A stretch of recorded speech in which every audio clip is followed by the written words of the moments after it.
Live from the Harriet Tubman Theater at the National Underground Railroad Freedom Center, this is the 2013 Cincinnati Mayoral Debate. Now, your moderator, Dan Hurley. Good evening, everyone, and welcome.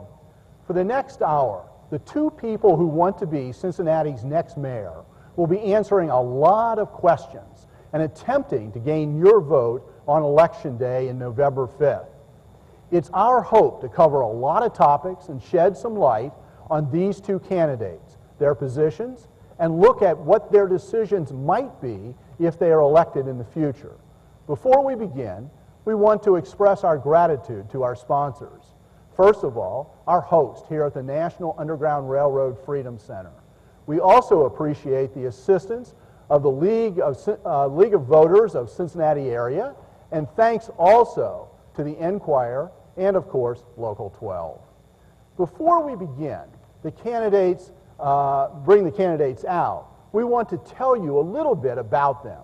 Roxanne Qualls was born in Tacoma, Washington, but grew up primarily in Erlanger, Kentucky. She attended the University of Cincinnati and Thomas More College and has a Master's of Public Administration from Harvard University.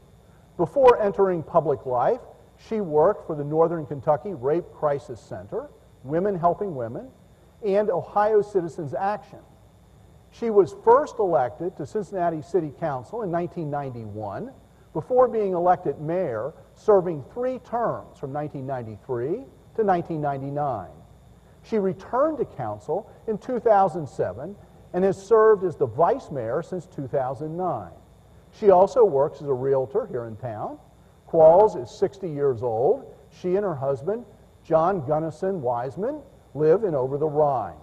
John Cranley was born in Greene Township and grew up in Price Hill. He has degrees from John Carroll University, Harvard Law School, and the Harvard Divinity School. Cranley was co-founder of the Ohio Innocence Project. He served on Cincinnati City Council from 2000 to 2009. That's when he became a partner in the Incline Village Project and returned to the practice of law. Cranley is 39 years old. He and his wife, Dina, live in Mount Lookout with their son. The audience here in the Harriet Tubman Theater has been asked to be quiet, with one exception. That's right now.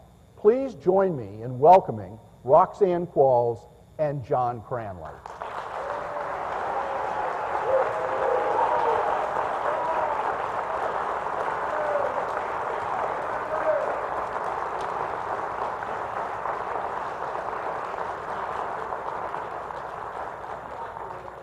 Welcome to both of you. Tonight's debate is essentially a 5-act play. Each candidate will have 90 seconds for an opening statement.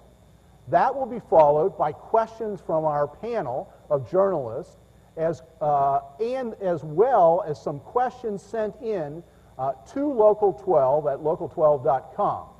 The first candidate to answer will have one of the questions from the panel will have 60 seconds to respond.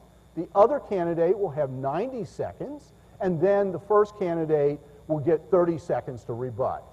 That will be followed by something new that we're calling discussions.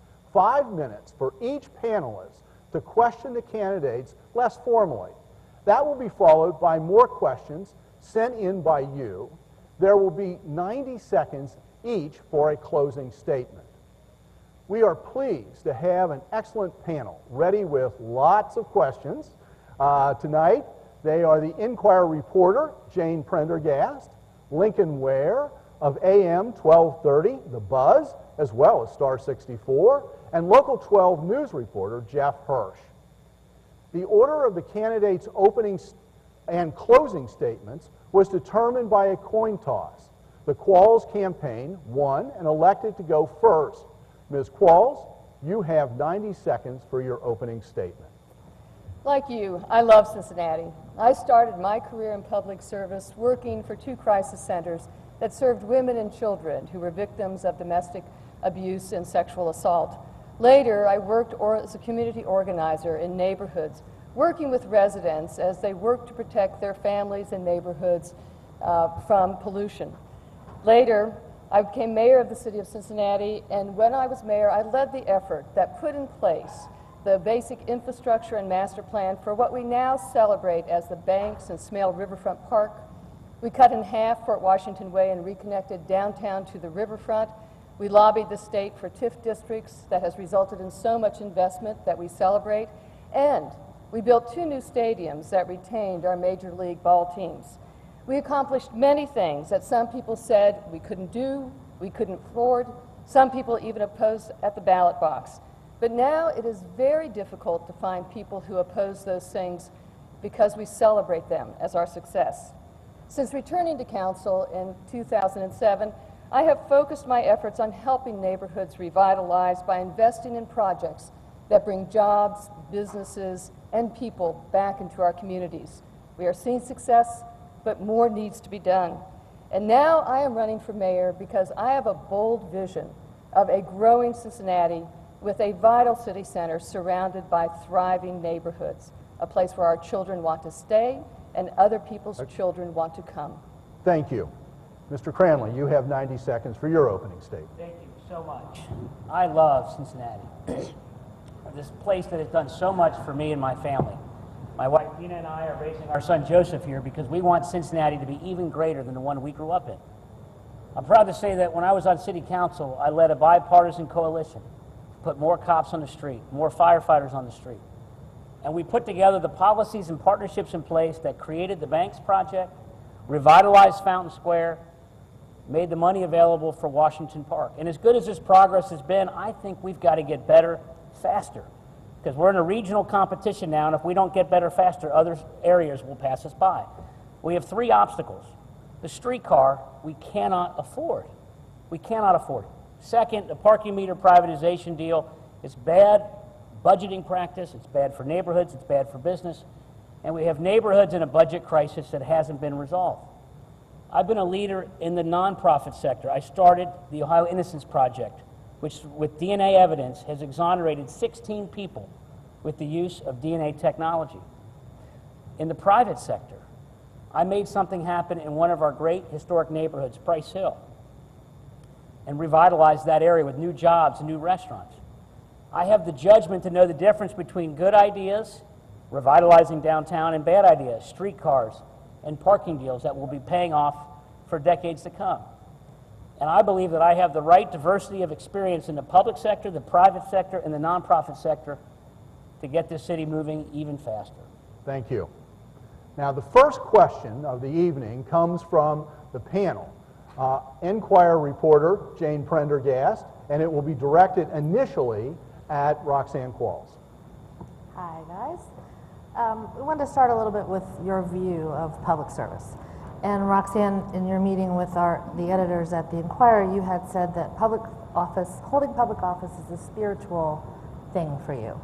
So could you sort of explain that, and John, tell what your feelings about holding public office are? Ms. Qualls, you start with 60 seconds. I was raised in a family and by the good nuns that taught me in school to have certain values of hard work, respect, tolerance, and also service. And so that's one of the reasons why very early on I chose to enter public service, and as you heard earlier, served as director of 2 crisis centers, the Northern Kentucky Rape Crisis Center, and then later Women Helping Women, and then worked as a community organizer. And I actually chose to run for office because I thought that was the one place where I could truly make a difference in the lives of the people with whom I worked and about whom I cared. And so when I look at public service, I really do consider it, for anybody who chooses to enter it, a real calling, because it is about leadership, yes, but it is also about something that we call servant leadership, actually working with people to make the community better and to help people achieve their dreams for themselves and their families. Mr. Cranley, you have 90 seconds. Public service is a Cranley family value. My dad volunteered for Vietnam. My mom served on the school board. My wife worked for UNICEF in the Middle East. I was infused at a young age with the desire to give back to my community and to excel. The Jesuits at St. X, no question, had a big impact on my life, And spending time with a malnourished child at the age of 17 created a deep passion for me to care about the less fortunate in our community, and certainly my faith added to that. To whom much is given, much is expected. And we've been blessed in this community, my wife and I, my family and I, and we want this community to be as good for our son, if not better, than it was for us. And that is my motivating call, is how do we work together collaboratively to pursue the common good and advance a place where everyone can raise their family in a safe neighborhood with growing economic opportunity. And I think those are the key challenges now, is how do we get better faster as we move forward. And I think people will know whether it was starting the Innocence Project at UC Law School. I had to go out and start that, raise the money, or going into Price Hill and creating a new restaurant, new condos, new development. But I've done everything in my life to give back to this community that's given so much to me. 30 seconds for a rebuttal. Well, I'm not sure that one rebuts when people are talking about their values. And so rather, let me just talk a little bit more about the notion of servant leadership. Because when we talk about working with communities, which I've done since I started my career, what I have learned is that you oftentimes have to set aside what you might have as your own personal agenda and really listen and respond to the cares and concerns of the people with whom you're working, and put your talents and efforts at their service so that you can create a better community. Thank you. Lincoln Ware of AM 1230, the Buzz and Star 64 has the next question, and you will start with Mr. Cranley. All right, Mr. Cranley, you know, it's been said that the pension plan is the monster that's going to eat Cincinnati. And if you're elected mayor, that'll probably be one of the biggest problems you face once you take that office. What do you plan to do to fix the pension plan if issue 4 fails? How are you going to fix it? Well, Lincoln, you're right. It's a huge problem. And in fact, under federal accounting rule changes, the pension liability comes on the city's books next year. And for a long time, the city has acted like certain things, like the streetcar, are on some special budget. The fact is, next year, all items in the city's debt portfolio are going to be combined for its overall debt rating. I've outlined a bold plan to change benefits on a prospective basis. People are going to have to live longer. We're going to have to reduce the multiple. We're going to have to end abusive practices like saving up sick and vacation day to boost your total. I also think we need a new investment strategy. We have not kept pace with the market. If we had indexed our funds at the bottom of the crash, we would have about $400 million less liability than we currently do. And I think we have to show resolve to the marketplace by buying down significantly some of the liability, which is why I have proposed to cancel the streetcar project to free up debt capacity in the overall books of the city to buy down at least $100 million of our unfunded liability. I think if we do all three things, we'll show resolve. Ms. Qualls, 90 seconds. When I first came into office, back into office in 2007, I made it a priority to address the pension problem. And as a result, led the efforts that actually reformed the pension board and put in place some of the most sweeping reforms to a pension system in the country, a public pension system. That included reducing COLAs, it included also changing the benefit calculation. It included a number of things that affected current and future employees. And I'm very proud of that. We solved that problem. But the unfunded liability is a problem of the past, and we know the solution to that problem. It's not complicated. It means capping the 3% compounding COLA that retirees currently get. It means changing the compounding COLA to a simple COLA, indexing it to inflation, and capping it. And while Mr. Cranley has solutions now for the pension problem, I will point out that when he was a member of council and on the chair of the Finance Committee, his attendance was 30% of all the times of the pension board, because he served on the pension board. There were 2 years in which he was completely absent. In the early 2000s, when there was an effort at reforming the pension system, that was stopped at the pension board level, and Mr. Cranley served on the pension board at the time. When 2 city managers recommended that the $50 million Anthem settlement be used to shore up the pension, he and others on council decided to spend it on other projects, and his current budget proposal includes reducing the city's annual contribution from 24% to 20%. Thank you. And 30-second rebuttal. The reforms that Roxanne just mentioned that she changed undid the changes she made in the mid-90s. She's the one that switched it from simple to compound interest. And then she went back and wrote a check out to all city retirees calculating what it would have been if they had had compound interest for decades in the past. So we're cleaning up the mess that she created in the 90s. And I attended all the meetings. I had a proxy go. I missed a few, which I regret, but the fact is that I voted for the reforms, and when I was on council, it was 97% funded, and now we're facing bankruptcy. Okay. Our next question will come from Local 12 reporter Jeff Hirsch, and it is directed at Ms. Qualls. Well, this is obviously for both of you, but Roxanne, you get to go first on this one.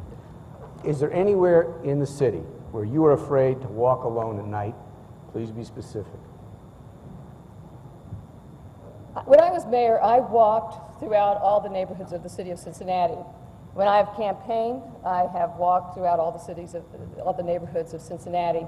When, for 20 years, I actually lived on a street in Avondale that, on a relatively regular basis, had shootings and had police responding.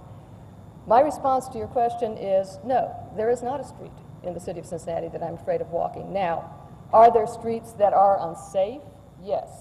Are there streets where people are afraid to go and walk? Yes. And that's one of the reasons why I fought so hard to make sure that this year, in this year's budget, even though there was a delay in implementing the parking plan, that I did not allow, with the other members of council, a reduction and a layoff of police and fire in the city of Cincinnati, because we cannot afford to reduce our safety forces at this point. Mr. Cranley, 90 seconds. There are far too many neighborhoods where it doesn't feel safe. Safety is my #1 priority. It should be the #1 priority of any government.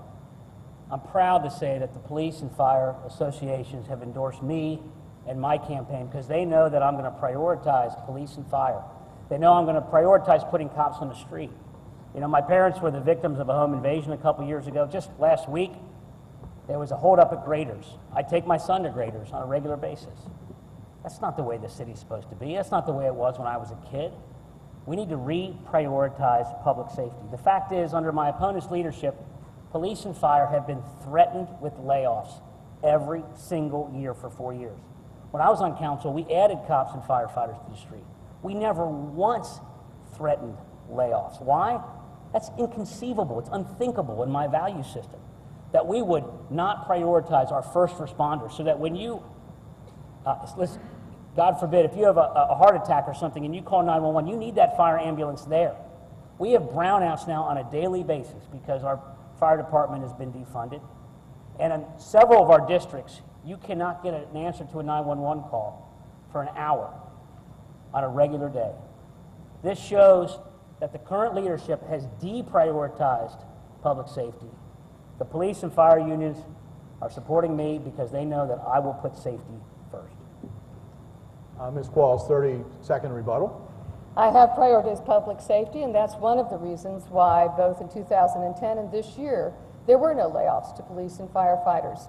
And what we also need to recognize is that there's more to public safety than just police and firefighters. We need to have partners in the community. That's one of the reasons why I have supported SERVE, the Cincinnati Initiative to Reduce Violence, and also believe that we have to strengthen our partnerships with human services and with the faith-based community so that we can do more effective outreach through partnerships to reduce the violence and attack guns on the street. Okay, thank you. For a couple weeks now, the Enquirer readers and Local 12 viewers have been mailing questions to us to pose tonight to the candidates. Here's the first question. Now that the parking system is going to be privatized, do you favor privatization of other city services or assets, and if so, why? And is the Cincinnati Southern Railway an asset that you would consider selling? Mr. Cranley, let's begin with you. Well, I think we need to spend a minute on the parking deal, which is not final yet, and hopefully if the voters elect me, we can stop. It's taking an asset that produces money to our city's budget, can be used for police and fire and solving our deficit, selling it on a long-term basis, equivalent to a sale, to a Wall Street firm that's going to raise rates, aggressively enforce tickets, and hurt our communities on a serious and long-term basis. You know, when you can't pay the mortgage, you don't go out and take a second mortgage to pay for the groceries. This is so deeply irresponsible. The whole concept of the parking deal is to take value from the future, spend it today, and then leave the debt to our children with higher rates, aggressive enforcement that will hurt our neighborhood. I'm going to make decisions for the long term. I would never sacrifice a long-term revenue stream just to spend money on the short-term political gain right before an election. That's not responsible. Okay. Ms. Qualls, 90 seconds. A successful city has to invest. It has to invest in growing jobs, growing businesses, and growing population. And the proposed lease of the Cincinnati parking system, the parking modernization plan, is smart, sound, and also fair. It is a lease. It is not a sale. It also, and it's very interesting that you brought up the Southern Railway, we have leased the Southern Railway since 1868. It is not a new thing for the city of Cincinnati to do. But we have done with the Southern Railway just as we plan to do with the parking, which is to leverage the system so that we can actually invest in other economic development projects as well as other priorities that the city has, similar to what we do from the revenue of the Cincinnati Southern Railway. The more general question of privatization, I think, is separate from the parking lease.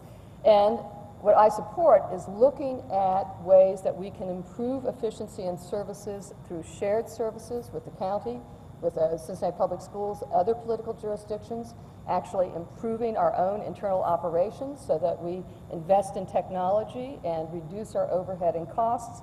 And what we need to do is then also continue to look at maximizing the assets we do have and to produce the types of proposals, such as the parking modernization plan, which brings in revenue, which generates an upfront payment, and also modernizes the system. Okay. Mr. Cranley, 30 seconds. When the parking lease was proposed, we were promised that rates would be capped at 3% and the city could hold the Port Authority to professional standards. Today, the documents were finally released and both of those rights have been eviscerated. The Port Authority, under the trust indenture, the city cannot terminate for lack of professional standards. I would hope that when we were told that was necessary to avoid police fire layoffs, that you would get a new vote. I think it is not right to sell off an asset like this for 30 and 50 years right before an election, and I hope that you will put a stop to it. Our next question comes from an Enquirer reader. The last two police chiefs who have been hired have come from outside the department. Now, what message does that send to the rank and file members of the department, and what's it do to internal morale? So the question is the city sending a message to our police department that if you come up through the ranks, you'll never make the top spot? And we are directing this to Ms. Qualls. Well, the Cincinnati Police Department is one of the finest police departments in the country. And we have seen remarkable changes in the police department that now have made them a national model for change, positive change within the department, improved community relations within the department and the community, and also in terms of just modern policing techniques at the forefront. So we should be very proud of them. The choice of two chiefs from outside the organization in no way should be interpreted as a reflection upon the quality, the competence, and also the esteem in which we hold both the officers of the police department as well as the command staff. Rather, clearly there was a competitive process. Folks from inside the department as well as people from outside the department applied for the job. The city manager set up a review that was used community people to assist him in terms of evaluating the prospective candidates, and in the end made a decision for the best candidate. Okay. Mr. Cranley, 90 seconds. You know, when Mayor Lucan decided not to run for re-election, the city manager left early, and he felt it was unfair to the next mayor to pick a city manager, so he put an interim in place. I certainly believe that given how important it is to hire a chief, the number one issue in the city is safety. I called publicly for that decision to be waited until the election is over, because 4 weeks before an election, they hire a chief, and he may be wonderful. But the issue is it consistent with the best practices and best policies? And where was the public debate? Because if I'm elected, I intend to make that the #1 priority and adopt the best practices that have led to cities like New York seeing a homicide rate reduction of 90% over 27 years. But what we're seeing is this is becoming par for the course under the current leadership. A streetcar project that isn't scheduled to be finished for 3 years. They're buying cars right before an election. They're laying a half a block of track for a project that won't be used for 3 years. If elected, I am going to depoliticize the city manager and the administration of this city, because clearly there's a political agenda when they're trying to pass a parking deal, a 30 and 50-year deal right before an election, buying streetcars from Spain that you don't intend to use for 3 years, we've got to pay to mothball them, and making decisions right before an election where the people will have their say about the direction of this city. And I think that's bad practice. Ms. Qualls, 30 seconds for rebuttal. Well, I think it's very clear that John expected everything in the city to grind to a halt once he made his announcement that he was running for mayor. And that's just not how things work. Decisions were made. Voters twice said go ahead with the streetcar. The city manager is responsible for overseeing the Cincinnati Police Department and is responsible for hiring the police chief. And he went ahead and did that. The parking modernization plan was in process. And while John may disagree with these items, he doesn't have the ability to stop them. Now we will return to our panelists, and we begin with the Enquirer's reporter Jane Prendergast again, but this time we'll direct her initial question at Mr. Cranley. We wanted to switch it up a little bit. What was the last book you read? Thomas Jefferson by John Meacham, which, was a great book. We think that political fighting is big now, but, look at the Jefferson-Adams fight, it was pretty amazing. I read a great deal of nonfiction and fiction, and I don't know what else to say, really. Why don't we then move over to Ms. Qualls? Well, the most recent books that I have read have been about Abraham Lincoln and the Civil War. It's a subject that I think, interestingly enough, a lot of people in Cincinnati actually are very fond of. And that's because of the role the city played in the Civil War, but also it's because that was such an unbelievable definer of who we are as an American people. And reading about Lincoln and his role in the Civil War, recognizing that when you talk about leadership, that it is a value-driven proposition, and that even in spite of all of the forces of politics and the divisions in the country, holding fast to an ideal even over decades, so that ultimately, when the time came and decisions had to be made, he stood up for what were our foundational principles and changed how we think about who we are as a nation. So. Mr. Cranley, would you like 30 seconds, or well, we can go on to other questions? I'll certainly say that I've done a great deal of reading in preparation for this job on people that I want to emulate. Andrew Young of Atlanta, Maynard Jackson, who coined the phrase a city too busy to hate. They built the largest black middle class in Atlanta and the entire country. And 30 years ago and where they are today, they're richer. The whole community is richer. One of my priorities is to make economic inclusion, minority inclusion, and building and expanding an African-American Hispanic middle class is key, because in Atlanta's proved it's not just made those communities better, but the whole community richer. The next question is from Lincoln Ware, and it will be directed first to Roxanne Qualls. Well, the city stands of losing millions of dollars in convention business. Our convention hotel has just turned into I don't know what. Who was asleep at the wheel to let this happen? We're going to lose millions of dollars in convention business. What are you going to do to fix it, and how did we let it get in the shape that it's in? Well, we are investing in many projects to bring jobs and growth and people back to the city of Cincinnati. And among the things that we are seeing as a success are, because of the upswing in the economy as well as the strong public-private partnerships the city has formed, has been more investment in hotels in the downtown area, and we will soon see new hotels coming online. Holiday Inn, the old Bartlett building being converted, the Enquire building being converted. But the Millennium Hotel, I'll speak its name, which had been the centerpiece of our convention business because of the size of the hotel and the connection to the convention center, has been in decline. No fault locally. You know, this is a choice by a succession of owners in terms of disinvesting in the hotel. And the Convention and Visitors Bureau, the city administration, the mayor of the city council, everybody is focused on trying to work with the owners of the hotel to get them to sell or to renovate. All right. 90 seconds, Mr. Cranley. The hallmark of my campaign is that there's a difference between good ideas and bad ideas, right priorities and wrong priorities. When I was on council under Mayor Lucan's leadership, we expanded the convention center, which has led to more conventions. That was a smart investment.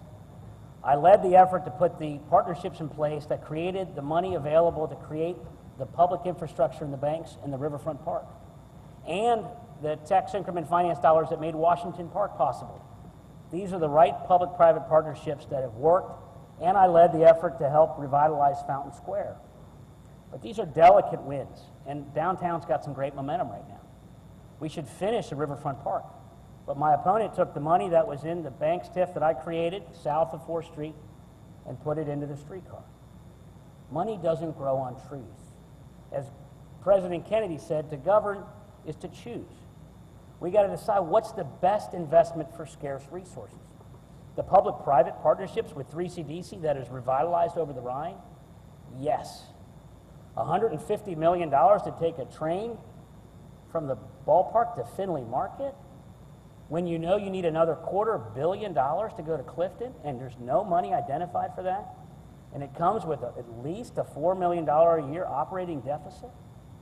Bad priority, bad idea. We have to make the right choices, the right priorities, because money doesn't grow on trees, and if I'm elected, I think I know the difference between good and bad ideas. 30 seconds. Money does not grow on trees. Money does grow by investing in projects that bring jobs, business, and people to the city of Cincinnati. That's one of the reasons I have supported the parking modernization plan, because it will give us the resources for those public-private partnerships that will produce results. It's also the reason why I support the streetcar, because that investment, proven in other cities that have operating streetcars, will bring more investment, more jobs, more business, more people to the city of Cincinnati. Okay, thank you. The next question is from Jeff Hirsch of Local 12 and will be directed initially at Mr. Cranley. Okay, so we've already seen one manager get the boot here in Cincinnati. That would be Dusty Baker. Should Milton Dohoney be the next manager to no longer work at Cincinnati? As I've said before, I voted to hire Milton Dohoney, and I respect him as a professional. And I've said all along that if elected, that I intend to ask him to interview for the job. I think that any mayor, as I said earlier in the other question, should be given the opportunity to make sure that they have the right person in place to implement their policies and their vision. And my policy and priorities are pretty clear, and it's greatly at odds with the current leadership. No streetcar, no parking deal, and we've got to restore our credit rating. For the first time in my lifetime that I'm aware of, the city's debt has been downgraded right before the pension liability comes on the city's books. So I think we need to have a city manager that will embrace the priorities that I'm trying to get elected on. In addition, as I mentioned earlier, we need to do business more publicly and more openly, not in the secretive way that the parking deal is being pushed through under false pretenses of laying off cops and firefighters to threaten them at the expense of a long-term city asset that produces money for the city. Thank you. 90 seconds from Ms. Qualls. Well, I think that Milton Dohoney has done an excellent job as the city manager. He has managed the city of Cincinnati during one of its worst recession, a time when Mr. Cranley chose to leave office, a time when our returns in terms of our income tax plummeted. He has managed to pursue a strategy in consultation with the mayor and council that has been to invest in growing jobs and business and bring people to the city of Cincinnati. And we are seeing the positive results of that as we see our revenues increase for the first time in a number of years since the recession. Milton Dohoney also has a very strong vision that is aligned with the belief of myself, the mayor, and other members of council that we have to take the successes that we have seen in downtown and over the Rhine and invest in our neighborhoods and form the strong public-private partnerships that make us so successful in terms of bringing jobs and businesses to places like Avondale, like Bond Hill, like Evanston. And so my perspective on the city manager is that he is the consummate professional. He is committed to the city of Cincinnati. I do not talk about personnel in public because I don't think that that is appropriate or professional. However, I will sit down with him the day after I'm elected and we will talk about our visions, our values, and our goals for the city and align them. Thank you. Mr. Cranley, 30 seconds to vote. I intend to restore checks and balances in good government. You know, a majority of council right now, our elected officials, oppose the parking meter deal, but my opponent and the mayor have refused to let our elected officials stop this 30 and 50-year deal. They also used a parliamentary trick to prevent a referendum from happening, so they won't let the people have a say, nor will they let our elected council have a say. If I'm mayor, I believe in a strong mayor, but I also believe in a strong council because I believe in the fundamental checks and balances that makes the American system so great. Thank you. And now our panel hopes to lead the candidates on a more interactive discussion of the issues. We will do this 5 minutes at a time, and the Enquire's Jane Prendergast is our first interactive questioner. Shared services for 5 minutes. Everybody talks about it, nobody can do it, or nobody does it. What conversations have you both been involved with over the years about sharing services? What happened to those? And what are your plans for making it work this time? And how do you think you can? Is sort of the topic I wanted to talk about for a few minutes. Ms. Qualls. Anybody? Well, I think that you're taking us a little bit by surprise simply because this is a different format, but you know, we have talked a lot about shared services. And the good news is that the city of Cincinnati, and not just Hamilton County, but many jurisdictions for many years have had different forms of sharing services that have been kind of codified through interjurisdictional agreements. And so we have had experience with that that's very successful. We also started a thing called GSEP, which was to look at where are other opportunities where we could share services. And so, for example, one thing was, you know, the city of Cincinnati purchasing salt and purchasing it for more jurisdictions so that everybody could benefit from the cost savings. And that did happen, correct? And that's happening, yes, that's happening. A number of other things are happening.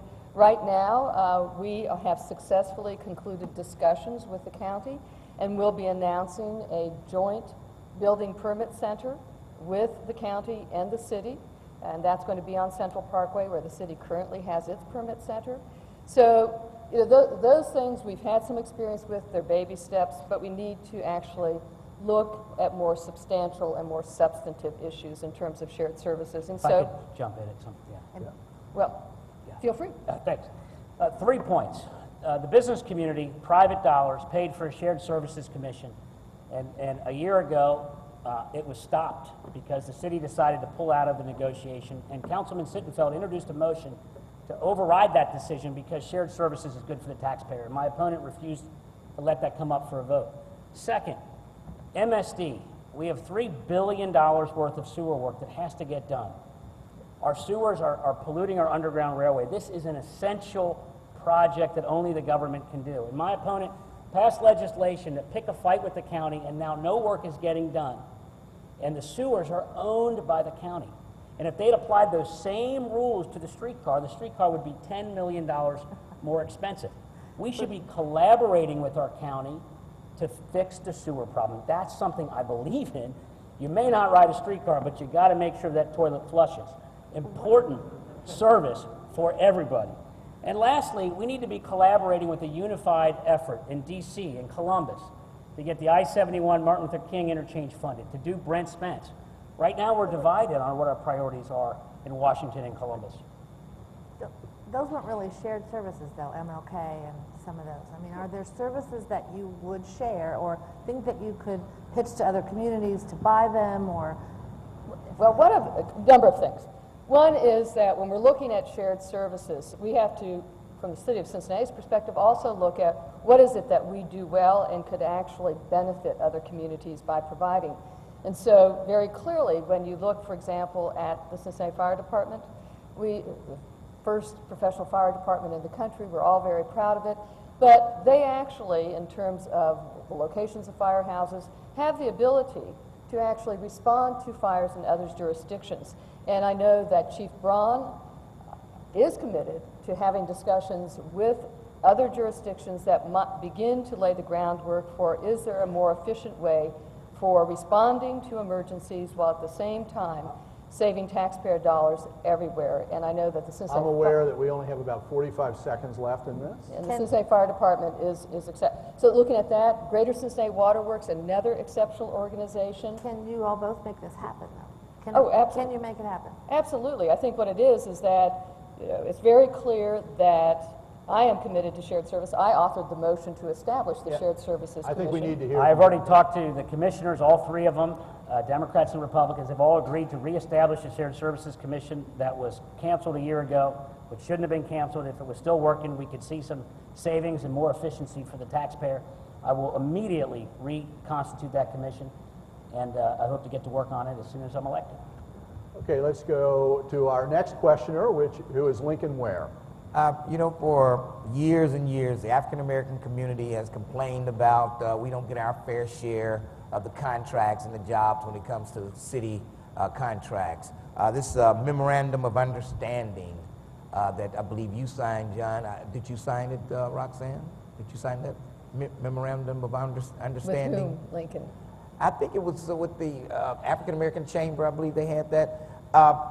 Do you think this will work? I mean, how can the city improve contracts when it comes to African Americans? Not minorities, because minorities don't necessarily mean African American a lot of times. So what do you plan on doing to improve the city's record when it comes to African American contracts? Well, first let me say, but the current record is abysmal. The city's roughly half white and half black, and only 2.5% of the city's contracts go to African-American-owned businesses, 0 to Hispanic, and only 6% to women-owned businesses. I held my first major press conference at the African-American Chamber of Commerce. They endorsed my plan to make specific goals to radically increase the number of contracts we have so that our city will reflect the diversity of our city, our contracts. As I said earlier, Maynard Jackson, Andrew Young are some of my role models to help build and expand an African-American middle class like they've done in Atlanta. We're never going to succeed as a city with one side of our city succeeding, the other not. And that is a key to my platform. In addition, this week, I was joined by former Vice Mayor Alicia Reese and current president of the Ohio Legislative Black Caucus, who's supporting my campaign, former Mayor Tillery, former council member Lakita Cole, and former member Minette Cooper, all of whom are supporting my campaign, to also make sure that these same standards apply not just to city contracting, but to our partners like 3CDC and the Uptown and the Port Authority. And I'm proud to say that the people that have been at the forefront of this fight, whether it's NAACP President and Councilman Christopher Smitherman, or Charlie Winburn, or Dwight Tillery, or Minette Cooper, or Alicia Reese, or Lakita Cole, are all supporting my campaign. Well, let me ask Roxanne. I mean, the casino, they came in and they were able to get African-American contractors to partner with the larger contractors. Their numbers were fantastic. How did they do this? And the city just can't seem to get it right. Well, I think the city is on the path to get it right, Lincoln. And first of all, I think it's really important to recognize that there was a time when I was mayor that we did achieve the results of 24% of contracting with minority business enterprises in the city. But as you know, that was overturned in the courts, and we put in place a non-gender, non-race-based program and have seen abysmal results ever since. So I do believe that if we are going to be successful as a city, if we are going to be competitive as a city, then we can't just look at setting goals of 20 or 25%. In a city that is 50% African American, we have to strive for a goal of parity and openness and competitiveness for minority businesses, for African American businesses, for And so what does that mean? Well, that means... Well, just so everybody knows, we only have about a minute 45 here. Okay. But what that means is that the city itself has to do a disparity study so it can legally set standards for minority and women-owned businesses. But then, more importantly, it has to do what happened at the Horseshoe Casino, which was incredibly successful. And we need something now because right, construction jobs are underway now. By the time this Croson study is over, right. the job... So you have, work will what be you have done. now is you have an opportunity with 3CDC. We had developers in front of us today in Finance Committee who were asked questions about participation. We have created a requirement that, well, encourage reporting of minority businesses as well as workers on job sites. And so we are looking to our partners of the Port Authority, 3CDC, Uptown Consortium, to actually set standards Okay, and I'm going meet to jump them. in to make sure, John, there's about 50 seconds left. The status quo is broken. It's not working. The casino was a rare exception of what should happen. And I intend to make that the role model for all projects that the city does and when we partner with these regular partners. It takes personal leadership. It was the mayors of Cory Booker in New Jersey and Young and Maynard Jackson that helped transform their communities. I'm going to hire the first ever director of economic and minority inclusion that's going to work directly in the mayor's office because this is the only way we're going to build a better city. And of course, it obviously is most dramatic in the African American community because of the size and the gross disparity. Okay, But we're it's out also true for women and Hispanic-owned businesses, too. We're out of time for this exchange, but I'd like to move on to Jeff Hirsch of Local 12 to have the same sort of conversation. Let's talk about the streetcar. I'm not really sure who I'm supposed to start to. Yeah, it doesn't make All any right, I'll difference. throw it out to you, John, because you like to talk about it a lot. You both do, actually. You mentioned before regional competition and how important that is. But many of the cities that we compete with directly for jobs, for tourists, for conventions, for young professionals, have some sort of rail transit. Pittsburgh, St. Louis have light rail, Cleveland has heavy rail. Charlotte, North Carolina, which just lured Chiquita from here, has a streetcar, has a light rail, and they're building a streetcar. What do they know that we don't, or are they all wrong? Well, first of all, the streetcar is not light rail. I know Light rail takes you from your home to your job. This is a 2-mile ride in downtown. It's not particularly convenient. If you live downtown, you likely live at the Gramercy or the Banks. You might work at P&G or Great American. That goes west to east. The streetcar only goes north to south. We just can't afford it. You know, the project was announced in 2007. It'll be completed supposedly to Findlay Market, half of the project, 9 years later. I'm a lot more impatient for our progress. You know, Washington Park was announced and finished within 2 years. We need to finish the Riverfront Park. We need to keep the progress going in downtown and over the Rhine. And that, in my mind, is how we're going to quicken the pace of our progress to compete with other regional areas. And if we just copycat what everybody else is doing, that's not going to separate us.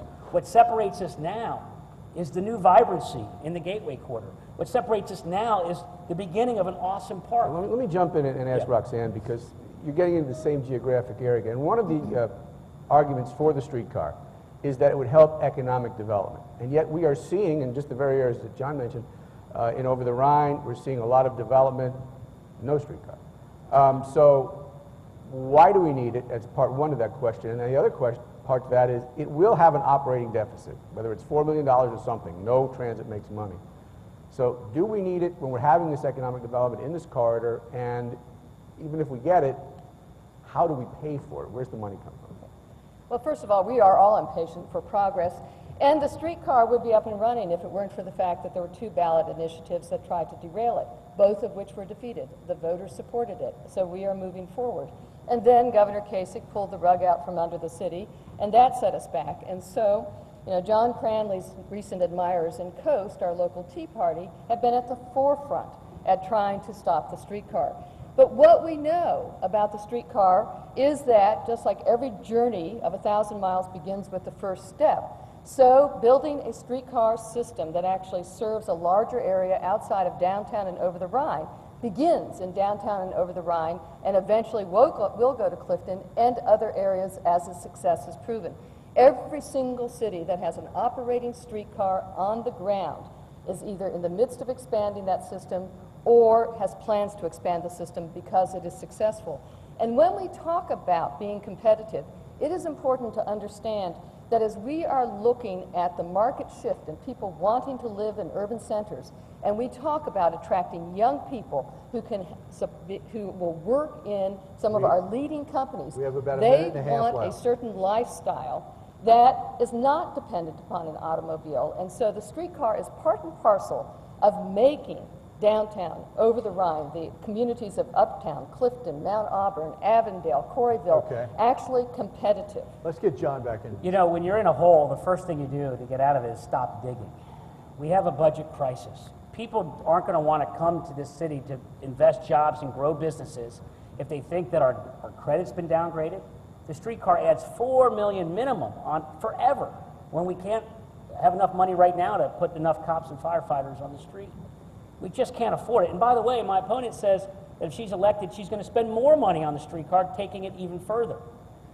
It would be another $250 million to take it to Clifton. Last year, they took money from the Blue Ash Airport sale. They raised property taxes. They took money from Music Hall this year.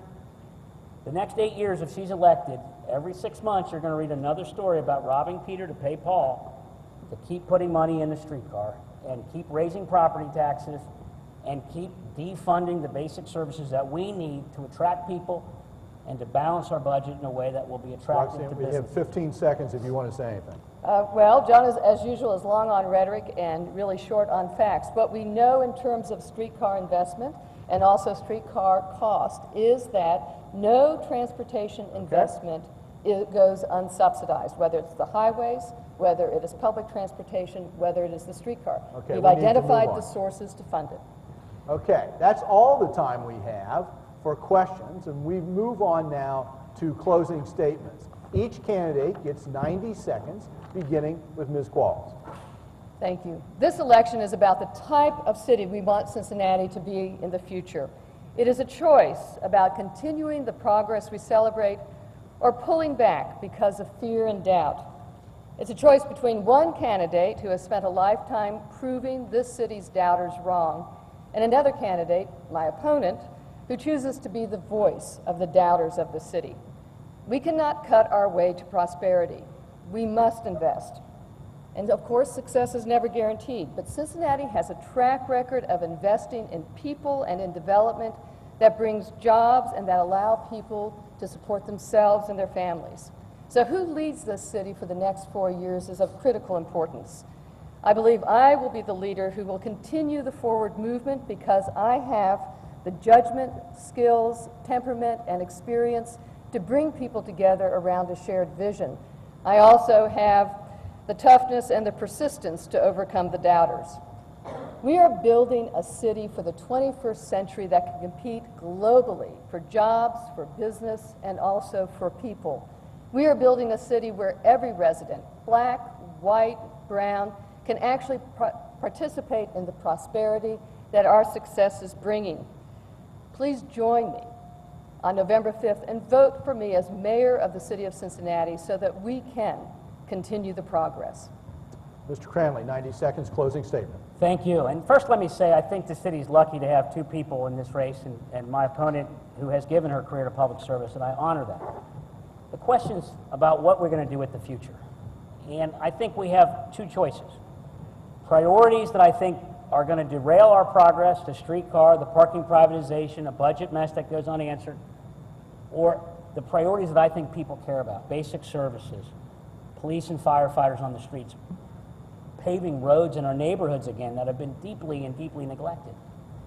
We can't afford some of these big ideas that my opponent wants to not only do, but even extend them at more debt and more property tax increases. That's not going to be the right priority for our future. That's not going to lead us to the progress that I think we need to quicken.